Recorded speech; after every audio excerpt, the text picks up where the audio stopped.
हरे भरे पहाड़ों और फैले हुए घास के मैदानों के बीच बसे छोटे से गांव हरितपुर में एक बुजुर्ग किसान रामलाल रहते थे। उनके खुरदुरे हाथ उनके वर्षों की मेहनत की कहानी कहते थे और उनकी धूप से झुलसी हुई त्वचा पर जीवन के उतार चढ़ाव की झलक मिलती थी। रामलाल का खेत बहुत बड़ा नहीं था, लेकिन उपजाऊ था। ये खेत उन्हें उनके पूर्वजों से विरासत में मिला था और वह इसे एक अमूल्य धरोहर की तरह संभालते थे। रामलाल अमीर नहीं थे, लेकिन उनका जीवन सादगी और संतोष से भरा हुआ था। हर सुबह सूरज की पहली किरण के साथ वह अपनी पुरानी टोपी पहनकर खेत की ओर निकल पड़ते। पक्षियों की चहचहाहट और हवा की सरसराहट के संगीत के बीच वह अपनी फसलों और पशुओं की देखभाल करते। उनके लिए खेती सिर्फ आजीविका नहीं थी, यह प्रकृति के साथ एक रिश्ता था जिसमें परिश्रम और सम्मान का मेल था। गांव में रामलाल के समर्पण की चर्चा थी।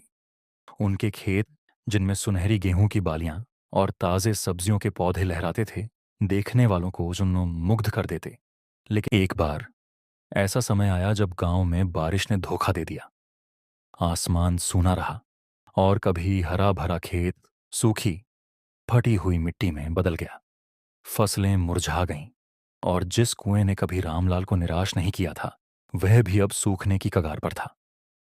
उन्होंने अपनी मेहनत को नष्ट होते देखा, लेकिन उनके हौसले कमजोर नहीं हुए। रामलाल ने गांव वालों से मदद मांगी, लेकिन सूखा सिर्फ उनके खेत पर नहीं, पूरे गांव पर भारी पड़ा था। सबकी हालत खराब थी। किसी के पास अतिरिक्त अनाज या पैसा नहीं था। हताशा के इस दौर में भी रामलाल ने उम्मीद का दामन नहीं छोड़ा। उन्होंने गांव के बच्चों को बुलाया और एक योजना बनाई। हम सब मिलकर खेत को बचा सकते हैं, उन्होंने कहा। बच्चों ने उत्साह से उनकी बात मानी। उन्होंने खेत के चारों ओर गड्ढे खोदने शुरू किए ताकि बारिश होने पर पानी को संचित किया जा सके। इस बीच रामलाल ने पुराने बीजों का उपयोग किया और फसल के नए तरीके आजमाए। उन्होंने कम पानी में उगने वाली फसलें लगाईं और पारंपरिक खेती के ज्ञान का सहारा लिया। उनके पास ज्यादा साधन नहीं थे, लेकिन उनकी मेहनत और सूझबूझ ने अद्भुत काम किया। महीनों की मेहनत के बाद आसमान में बादल छाए। पहली बूंद गिरते ही खेत और गांव में उत्सव का माहौल बन गया।